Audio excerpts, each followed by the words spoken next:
కొడాలి నాని అన్న పవర్లున్నప్పుడు టీవీలో చూపియరానంత గలీజ్ మాటలు తిట్టేటోడు బాబు సార్ను. నాని అన్న మాట్లాడితే టీవీలో వార్తలు వేసేటోడు కూడా భయపడేటోళ్ళు. లైవ్ లో ఏడబూతు మాటలు ఇడుస్తాడో అని ఎడిటర్లు అయితే బీప్ సౌండ్లు పక్కకు పెట్టుకొని ఉందరు. ఆగు గట్లుంటుండే నాని అన్న జోరు. పవర్లున్నప్పుడు ప్రతిపక్షమోళ్ళ మీద అన్న పతారేందో చూయించిండు. ఇప్పుడు వాళ్ళు పవర్లకు వచ్చి వాళ్ళ పతారేందో నానన్నకు చూయించి చెల్లుకు చెల్లు అంటున్నారు. గుడివాడ గుణపము భూతకాలంలో ప్రతిపక్షమూల మీద భూతదయతోటి బూతులకే వన్న తెచ్చిన పంకపార్టీ కేంద్ర బిందువు కొడాలి నాని అన్నకు తడాకేందో చూయిస్తారు గుడివాడ తమ్ముళ్ళు. అధికారం అనే అండదండ చూసుకొని బాబు సార్ను వాళ్ళ ఇంటిలోను బండబూతులు తిట్టిండని చెండ ప్రచండులు అవుతున్నారు. గుడివాడలో ఉన్న నాని అన్న ఇంటికి పోయి తొడగొట్టి బయటికి రమ్మని సవాల్ చేస్తున్నారు. అధికారంలోకి వచ్చినమన్న ఊపుతోటి తమ్ముళ్ళ ఆవేశం ఆపరాకుట్టున్నది. కొందరైతే కోడిగుడ్లు పట్టుకొచ్చి కొడాలి అన్న ఇంటి మీదకి సమరోత్సాహంతో ఇసిరిర్రు. ఇక ముచ్చట తెలివంగానే పోలీసులు వచ్చి వాళ్ళని ఆప చూస్తే వాళ్ళతోటి లొల్లు పెట్టుకున్నారు. వాళ్ళకి ఇంకా కూడా తొత్తులుగానే పనిచేస్తురా పోలీసులు అల్లుళ్ళు పెట్టుకుర్రు. పాత ఫ్యాన్ కు పగ్గం కట్టి తొవ్వెంట ఈడ్చుకుంటవై ఇరుగా సంబురపడ్డారు. మరి సైకిల్ పార్టీ పెద్ద సార్లు ఈ లేత తమ్ముల ఆవేశానికి బ్రేకులు వేయాలి. ఇది ఇట్లనే ముదిరితే మొదటికే మోసం అయితే చూసుకోరు సార్లు. నాని అని కాని పనులు చేస్తే లాపర్వ చేయకుండా లా సెక్షన్లతో కొట్టుకోరు ఎవరొద్దంటారు. కానీ ఇట్లా కోడిగుడ్లి శ్రీ కోడి పందాల పుంజులెక్కే గుడితే నడుస్తుందా? అధికారం అనే పెద్ద బాధ్యత తప్ప చెప్పింది అల్క తక్కువ పనులు చేస్తాందుకు కాదు కదా. జగన్మోహన్ రెడ్డి ఒక సైగ చేస్తేనే తెలుగుదేశం పార్టీని నామరూపాలు లేకుండా చేస్తాను ఆనాడు ప్రగల్భాలు పలికినటువంటి కొడాలి నాని. గతంలో గుడివాడలో క్యాసినో పెడితే తెలుగుదేశం పార్టీ నాయకులు నిజ నిర్ధారణకు వస్తే మీరు నా బొచ్చు కూడా ఇంటికి ఇప్పుక్క కూడా పీకలేరు అని చిటికిలేరు చూపించి మరి మాట్లాడినటువంటి కొడాలి నాని ఈరోజు ఏ దద్దమల లోకములు లాక్కున్నావంటాయా? సిగ్గుండాలి నీ బతుకి. ఇప్పటికైనా అర్థం చేసుకో. అధికారం లేకపోతే పోలీసులు లేకపోతే నీ కుక్క బతుకు. ప్రతిపక్షంలో ఉన్నప్పుడు కొడాలి నాని ఇప్పుడు ఏం మాట్లాడాల? అధికారంలోకి వచ్చాక అధికారం బలుపుతో అధికారం మదంతో మాట్లాడి ఇవన్నీ కూడా ప్రభుత్వం 2021లో కొడాలి నాని సవాల్ ఇస్తున్నాడు. తెలుగుదేశం పార్టీ అధికారంలోకి వచ్చి చంద్రబాబు గారు ముఖ్యమంత్రి అయితే రాజకీయ సన్యాసం తీసుకుంటా అన్నాడు. ఈరోజు అడుగుతా ఉన్నాం కొడాలి నాని రాజకీయ సన్యాసం తీసుకోవడానికి రెడీగా ఉన్నామని అడుగుతా ఉన్నాం. ఇంట్లో దాక్కున్నాడు పిరిగిపోతే దాక్కున్నట్టు.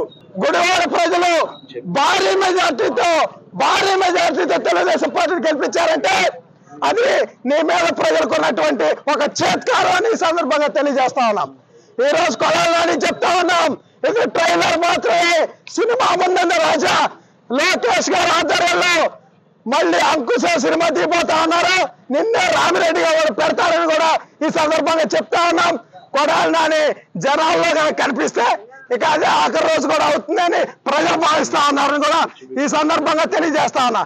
పీకుతావా బొచ్చు పీకు రమ్మంటావుగా రాబోయేరా బొచ్చు పీకుతారా రండి అన్నావుగా. చంద్రబాబు స్థాయి కాదు నీది, మా స్థాయి సరిపోతుంది. రాబోయేరా కొడాలని. డేటింగ్ యాప్లా అమ్మాయి హాయ్ చెప్పింది, చూస్తందుకు మంచిగుంది, బయట కలుద్దామన్నది. ఆనంగానే చాలు సంబురంలో సంకలు గుద్దుకొని బండేసుకొని బయలెళ్ళేటోళ్ళు ఉంటే జర పైలం. వీలైతే 4 మాటలు, కుదిరితే కప్పు కాఫీ అని బుజ్జి అడిగిందని ఖుషీలో పోతే ఆ టెన్క తెలుస్తుంది ఆ స్కామ్ లా మీరెంత లాస్ అయ్యారో. నిజం, ఇప్పుడు ఈ డేటింగ్ స్కామే హైదరాబాద్ లో పోరలు నాగం చేస్తుంది. కాదేది స్కామ్ కి అనర్హం అనుకుంటా తీరొక్క స్కాముల్ని జనాల్ని మోసం చేసే స్కీముల్ని ఆలోచన చేస్తున్నారు కొందరు కేటుగాళ్ళు. ఓ దిక్కు పోలీసులు ఎంత పనితనం చూయించినా గానీ వీళ్ళు మాత్రం కొత్త కాన్సెప్ట్లతోని జనాల్ని నాగం చేస్తారు. అట్లా కొత్తగా డేటింగ్ స్కామ్ అని మోప్ చేసిర్రు. ఈ నడుమ ఫోన్లలో డేటింగ్ యాప్లు వేసుకొని టాలెంట్ చూయించి రిలేషన్షిప్లకు తీరొక్క పేర్లు పెట్టుకొని తిరుగుతురు కదా పోరలు. అగో గట్లనే ముందుగాల ముచ్చట పెట్టి అటెన్క బయటికి పోదామని బండెక్కి పోయి పోరగాళ్లతోని పొతం పెడుతున్నారట. టిండర్ యాప్ లా ఒక ఆయనకి రితిక అనే బుజ్జి పరిచయం అయిందట. మర్నాడే మనం కలుద్దామని చెప్పి హైటెక్ సిటీ మెట్రో స్టేషన్ కాడికి రమ్మన్నదట.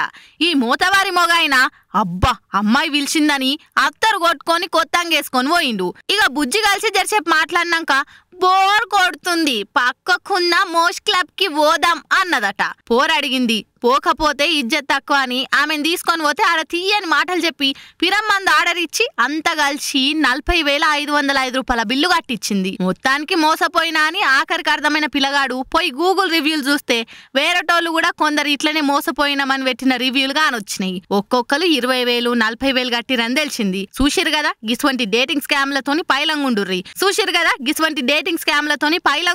పైసలు ఆగం చేసుకోకుర్రి. ఏమంటున్నాం?